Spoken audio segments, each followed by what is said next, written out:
You wanted the best. You've got the best podcast, the hottest podcast in the world. The Chris Voss Show, the preeminent podcast with guests so smart you may experience serious brain bleed. The CEOs, authors, thought leaders, visionaries, and motivators. Get ready. Strap yourself in. Keep your hands, arms, and legs inside the vehicle at all times, because you're about to go on a monster education roller coaster with your brain. Now, here's your host, Chris Voss. Hi, folks. It's Voss here from thechrisvossshow.com.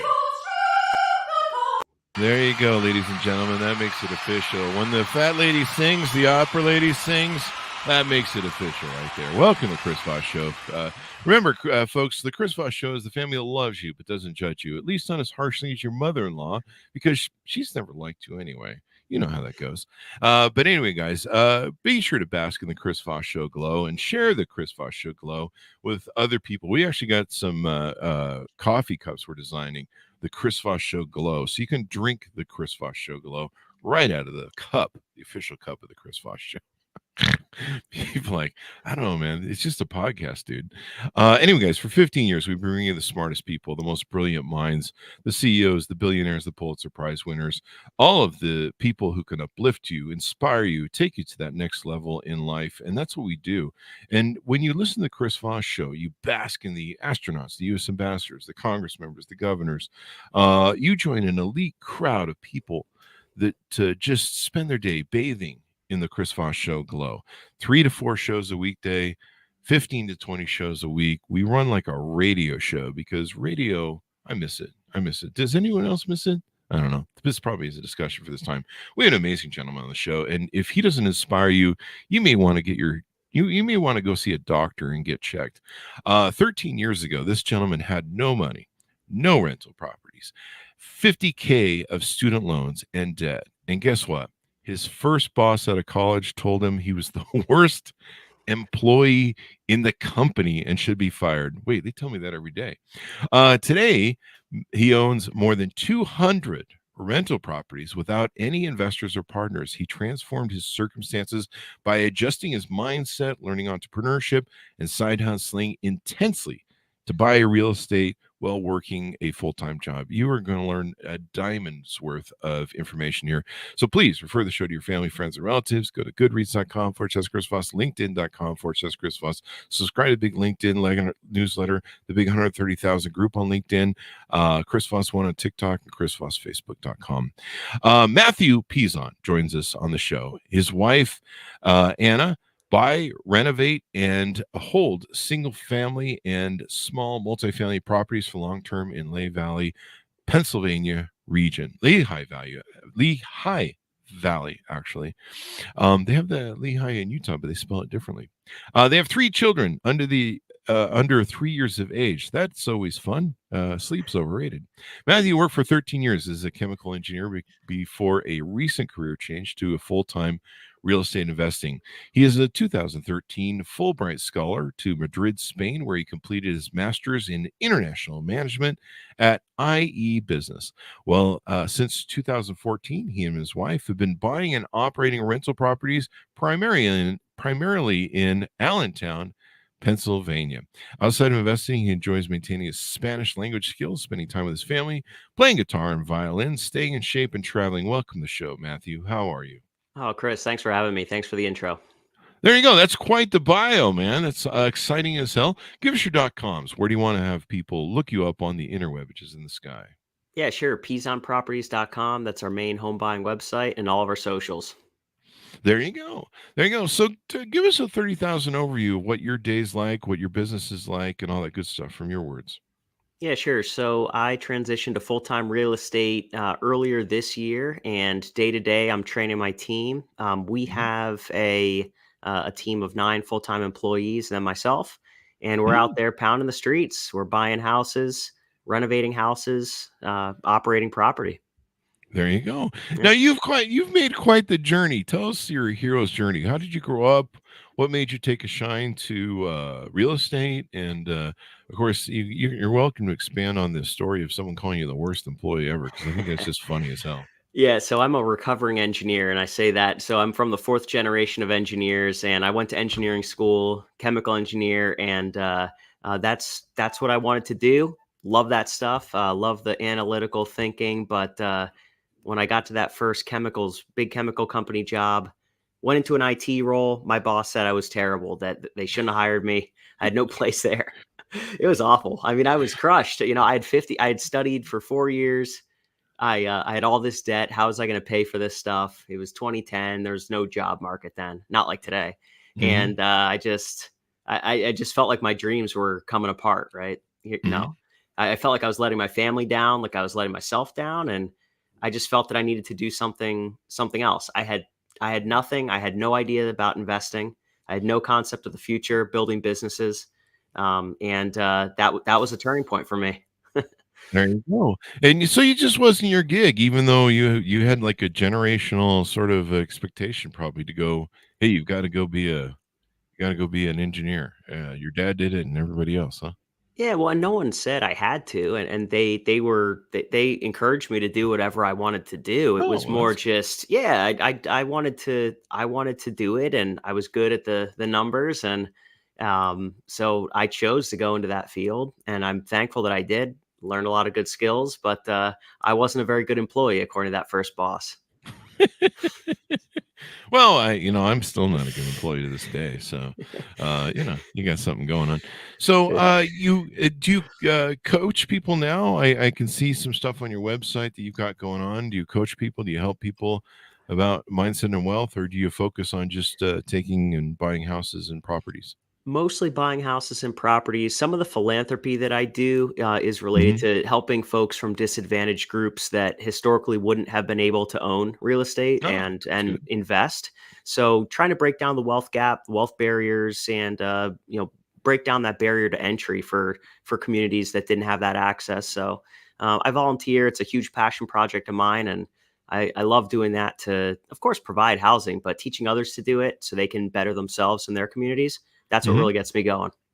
There you go. How does someone reset their mindset about wealth? How do they go from, talking about what you or were kind of, hey, go be an engineer, do the 9 to 5, do the paycheck to paycheck, and hopefully it all work out. You've got $50,000 in debt. How do you go from that to having a mindset about wealth and acquiring and building companies and what you're doing now? Yeah, the answer is unfortunately at first pain. I That was very painful for me. How am I going to afford this? What am I going to do? So it starts, oftentimes, it doesn't have to, but Hmm. it starts from a place of challenge and how am I going to overcome this? Something bad happens to kick off that hero's journey. Ah, And then when you say, okay, I don't want to be in this place, or I never want to do that again, that's when the process starts. So for ah, me, I told that story, but then it was, okay, what am I going to do? So in my case, I did my master's in management. hmm, Okay, I want to do business, get educated, hmm. and then apply those things. So it took probably 2 to 3 years of solid education before I really pulled the trigger. Ah.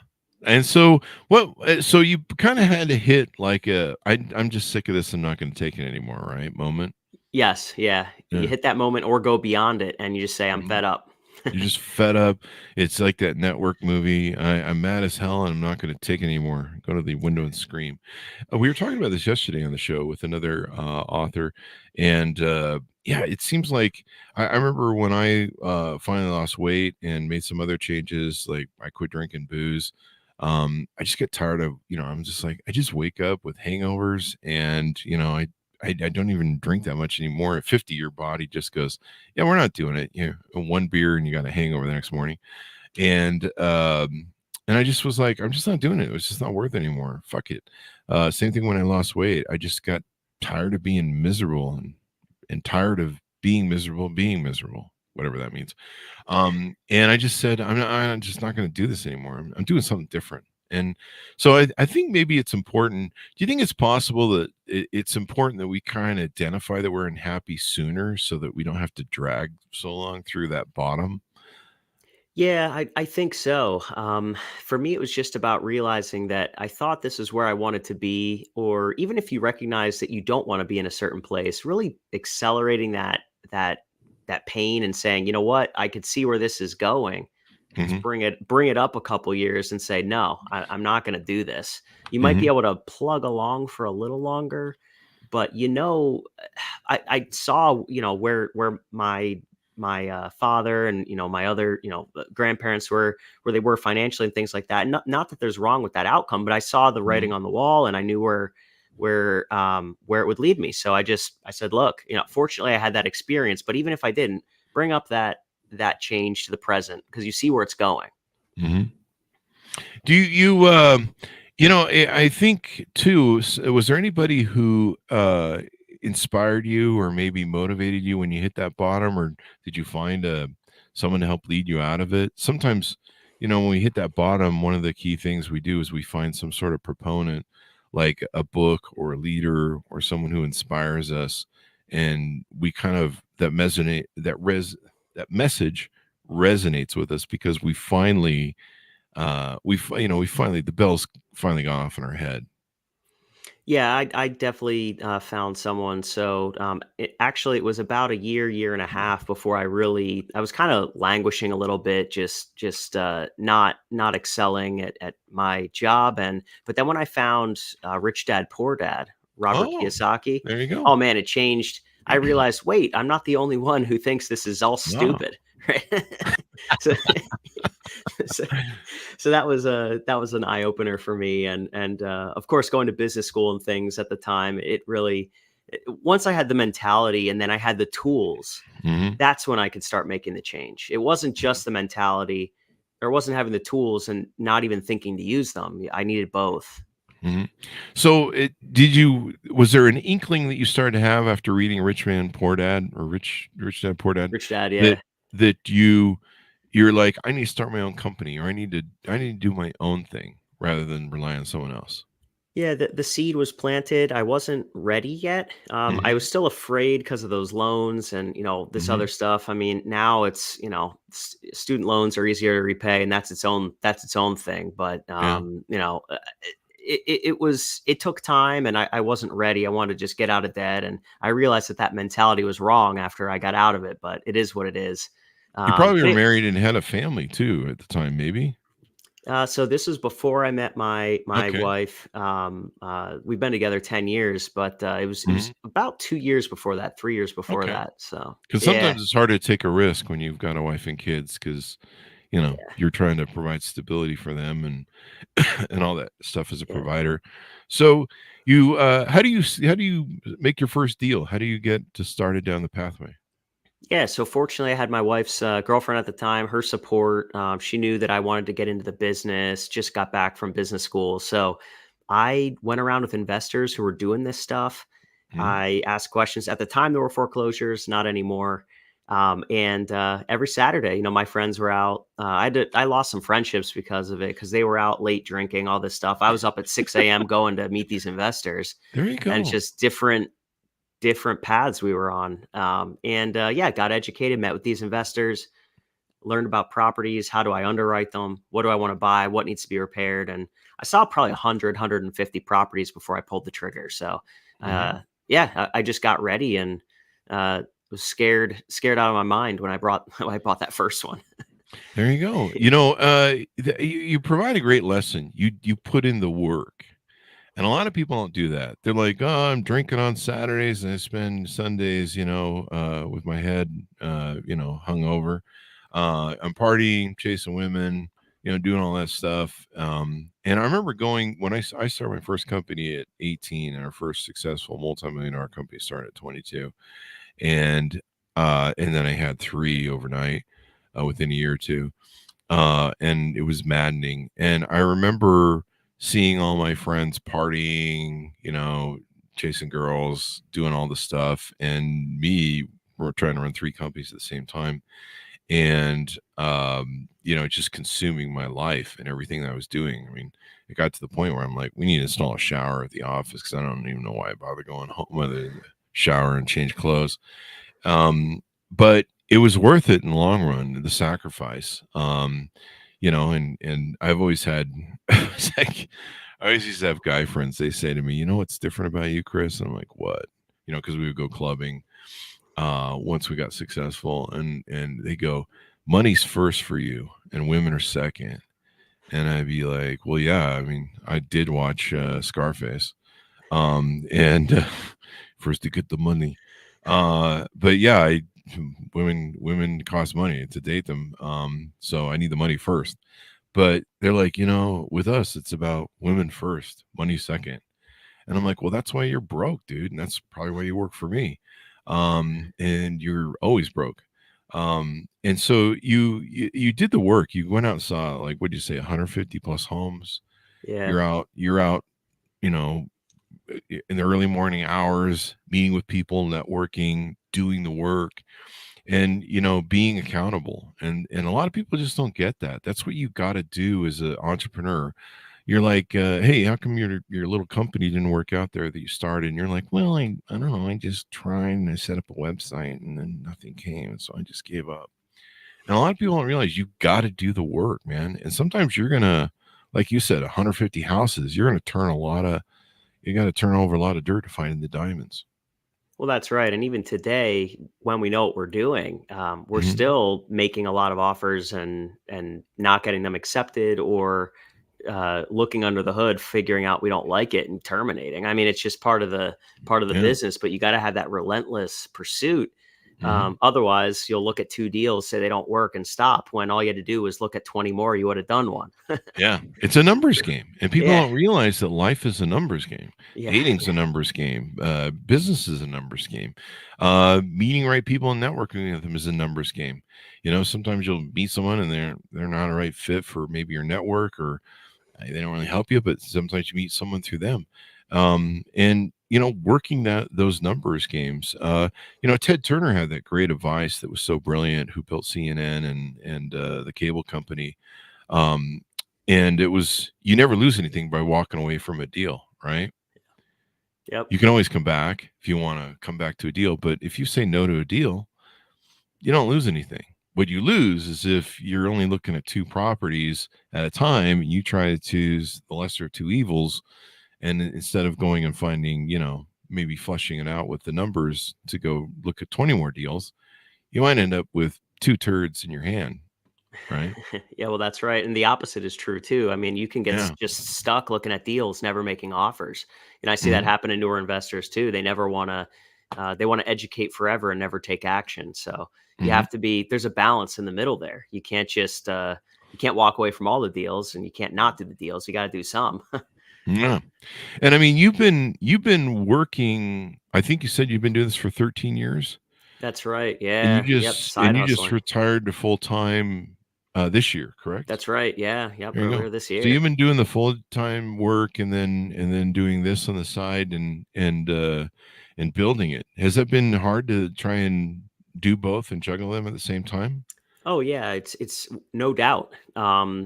You work your 9 to 5, and then in the evenings and even during the day, weekends, you're doing the other thing. It's two full time things. So fortunately, I have a spouse who understands that, and she Mhm. was on board. But yeah, I mean, you're going to be ducking in conference rooms. I mean, I was doing that for years. Trying to make sure no one finds out. Just buying properties and calling sellers over your lunch break, walking outside, making deals happen. I mean, it's hard, right? But it's harder to be that person who's told they're the worst employee in the company and you should be fired. That was harder to me. Yeah. I mean, that'll definitely do it, because it's definitely difficult to pull that one off. There you go. Yeah. Yep. So That's just crazy, man. And you went through all this stuff. You've learned the business. Now it looks like you buy homes in Pennsylvania. Is there a reason you stay in that area? yeah, that's actually where I'm from. So Uh-huh. it's a great rental area, and it just turns out that the business model worked with my location, but it's not necessary. I mean, you can buy. I mean, with the internet, and you could find companies to do the work anywhere in the states. So it just happened to work out that way for me. There you go. Yeah. And so, yeah, what's the market looking like in real estate? Like, some people are like, "Oh God, it's over. it's interest rates are up. It's doesn't seem like things are going the places they need to anymore. What is the market like nowadays, and what should people's attitudes and mindset be towards it? Yeah, I mean the attitude mindset should be pretty local. Each area has its own dynamics. Where I am, we've benefited a lot from some of the urban flight from New York, Philadelphia, New Jersey, people seeking a more affordable way of life. So if Hmm. you're in those areas and people are leaving, it's not good for them, but it's good for us. Hmm. So it's hard to generalize real estate. It's hyper local, Hmm. but I mean rates are up. It's true. So it's harder to get that financing and that those good loan products like 2 years ago. It was like a heyday, right? So Yeah, you kidding. just want to, yeah, you want to do good deals right now. You want to make sure they cash flow. You want to be careful, but if there's an opportunity, like I don't care what the interest rate is. If the numbers work, you do the deal, right? So Really? yeah, There you yeah. go. I don't. It Yeah. doesn't matter. It doesn't matter. Like if it's for years when I was getting started, I was paying 12, 14% to do a good deal, and that's when Hmm. mortgage rates were 4. So to me, it doesn't matter as long as the deal can support it and there's a big enough cushion there. Do the deal. There you go. So when you first bought your first few properties, how did you get them financed? So I was doing renovation projects in the beginning. So I Hmm. was paying like a hard money lender or bridge lender. Oh wow. And yeah, so I was acquiring them that way and then refinancing them with like a traditional bank. Hmm. So yeah, I was a lot of the times the properties on the market were either overpriced or priced around market. So I always wanted to get good deals, but then they had problems. So that I would use short-term lenders and then refinance. Hmm. There you go. And you just built it up, and now I imagine you do some different things when you go from house to house on deals. Well, yeah, that's right. So I would just it was one deal to the next. The goal was okay, if a property is worth a certain amount, I would try to be all into that property for 20% less than that amount. Because Ah. I can get a loan for 80% of what it's worth. So I Hmm. wanted to get that 20% basically for free. Because Ah, I smart. solved the problem. Well, it was sellers had problems with either they're behind on their taxes or mortgage, or a family member passed away, they inherited it, they didn't know what to do. I'd Hmm. solve the problem and try to get a house for free, basically. And I mean, because that was my fee. I mean, some people couldn't repair the property. Some people couldn't, they couldn't sell because the resident wouldn't let anyone in, right? So Oh there's always a wow. problem. And so I would solve that problem. It was either a people problem or a property problem. And my fee was that equity. And There you go. once I fixed it, I'd refinance and do it again. I love that mindset of thinking it from it that way and just being a problem solver. I mean, that's what most entrepreneurs are. They solve problems. They come up with a product or a service that usually solves their own problem they were having, and then they're like, "Hey, other people like this," and how to build it out. What's the makeup of Pennsylvania? Is Pennsylvania changing demographically with people moving? Everyone's kind of moving from the outside in. I think from the coastal cities inward. Yeah, that's right. So depending on where you go, the kind of central and northern Pennsylvania is actually Hmm. decreasing in population, but on the Hmm. eastern part where we are, I mean, there's 100,000 people coming into the area in the next 20, 30 years. I mean, Holy it's going to crap! increase. Yeah, yeah. It's one of the top retirement areas. Actually, you wouldn't think that, but a recent report came out on U.S. News and World Reports, and Pennsylvania, because of the low taxes, the affordability, the amenities, the healthcare, it is one of the top places to retire. So people are Wow. moving here in certain areas, and it's benefiting us locally, at least on the eastern half of the state. There you go. And that John Fetterman senator you guys have is funny as hell. The way I like how he's just turned into he's just Zuckerman. He's just Jeff Zucker, the U.S. Senate with his dress code. Yeah, I I mean, think look, shorts and a sweatshirt. It's not the Senate or anything, right? Who cares? God bless him. Yeah, I could be senator because I love shorts and black shirts and black shorts and me too. flip flops too. So I'm like, damn, he's broken the barrier where I too could be a senator someday and not have to wear a suit. So there you go. You talk about what are some top tips for hiring the right property manager, and why do you need to hire one? Why is that important?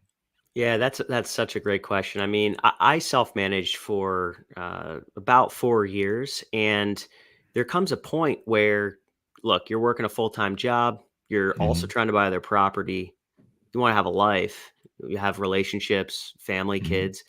You really don't want to be taking that no heat call at 9 p.m. on a Saturday. You're watching a movie with your family. Trust me, I've been there. It's just the worst. And The then you're, no, you're like you're trying the to no call heat call. contractors, and it's just yeah. So just it's a barrier between real life and your life where you Uh, can hire a service to resolve things, and you can do what you need to do with your family and other things. And that's why I love property managers, and I only work with third party property managers because I didn't want the employee issues either. So so you don't at the hire time, internally, I guess. not Now, for that. have you changed then? You said at the time, so. Well, I'm not really looking to do my own management just yet. I might be forced to eventually, but my Hmm. property managers are performing. Hmm.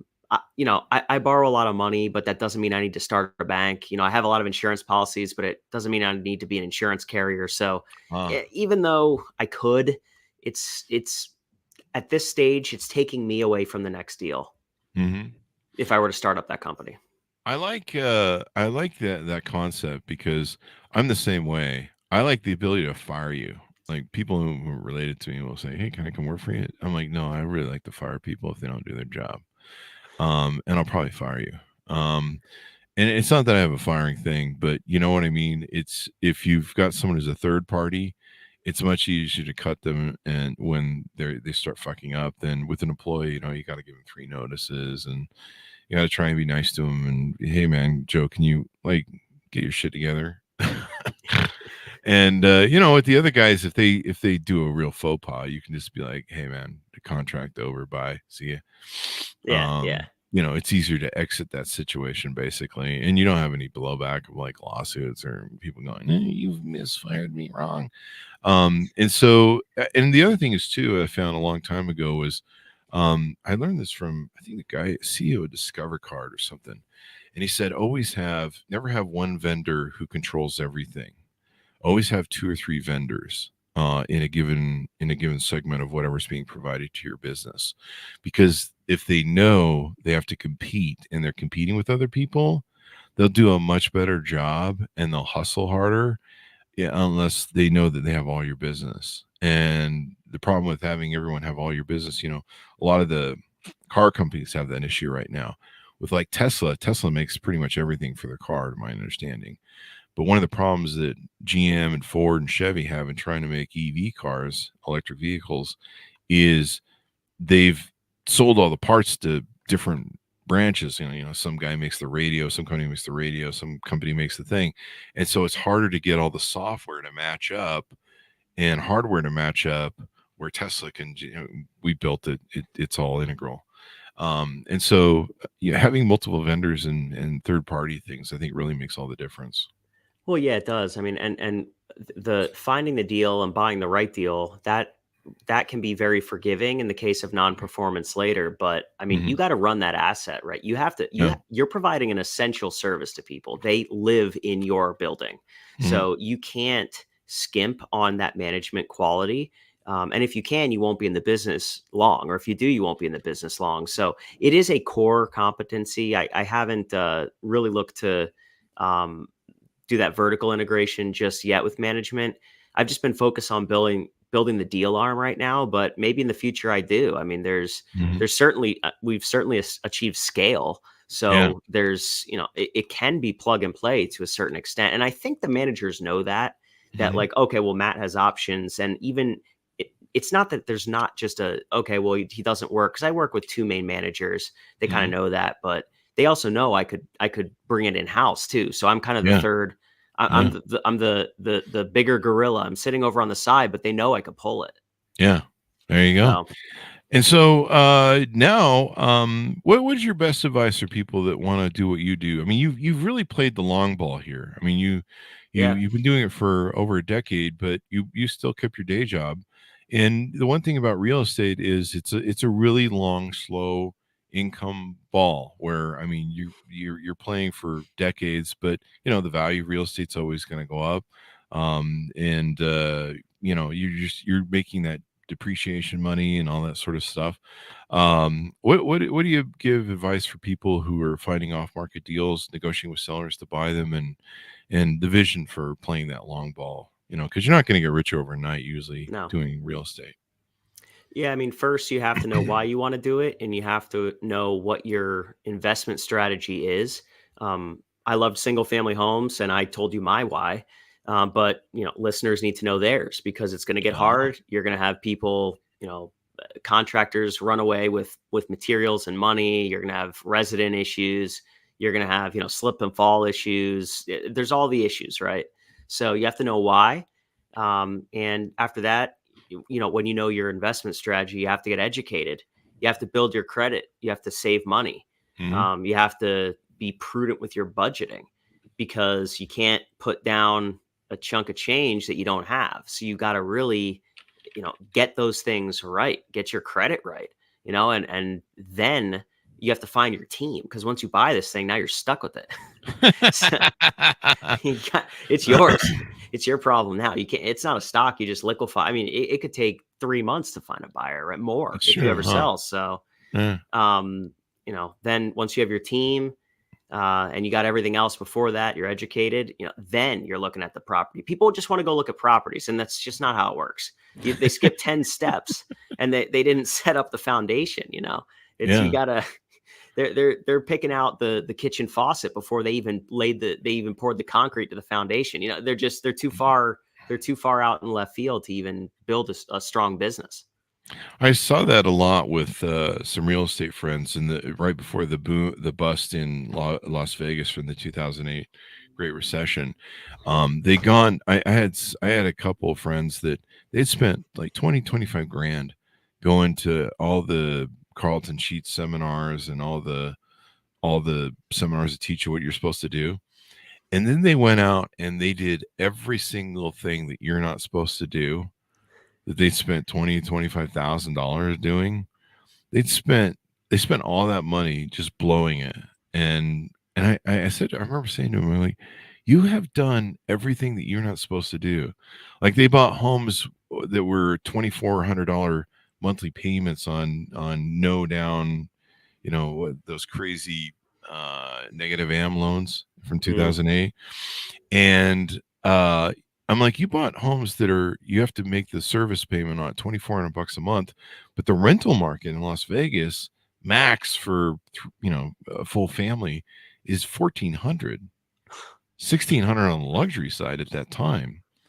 And I'm like, so you're $1,000 upside down. Well, we just have to find the right renter. No, you don't. No one's going to rent that. It's stupid because Yeah.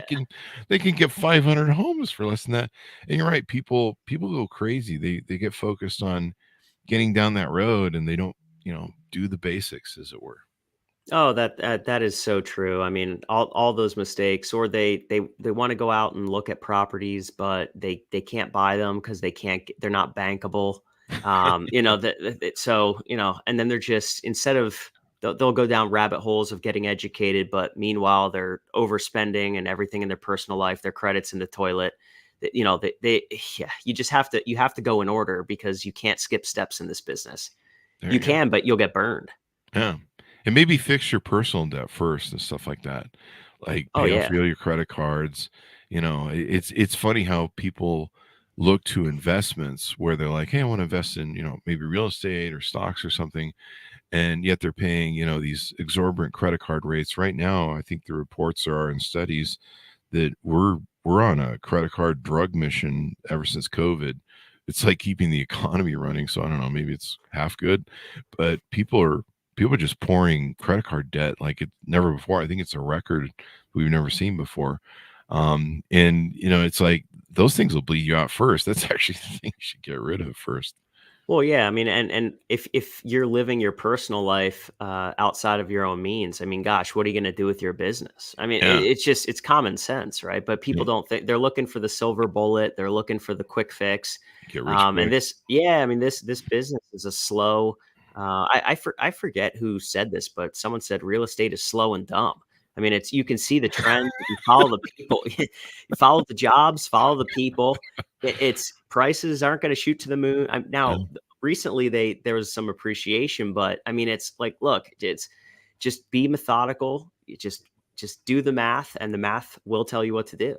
Yeah. I mean, that's the beautiful part about real estate investing is it's not so much cyclical. It is kind of with interest rates, but there's not a huge amount of new property. There's a real inventory problem we have in this country of not enough SFRs being built, single family residences. In fact, multifamilies are being thrown up like it's going out of style, which isn't going to fix the problem. I mean, we actually need, like, I don't know, some government hand down to say, hey, you get $30,000 off builders if you buy the SFRs. We need like a huge Levittown sort of rollout going on, but that doesn't seem to be happening anytime soon. So many cities have these laws and regulations where they're like, not in my backyard, and so they're kind of creating their own problems.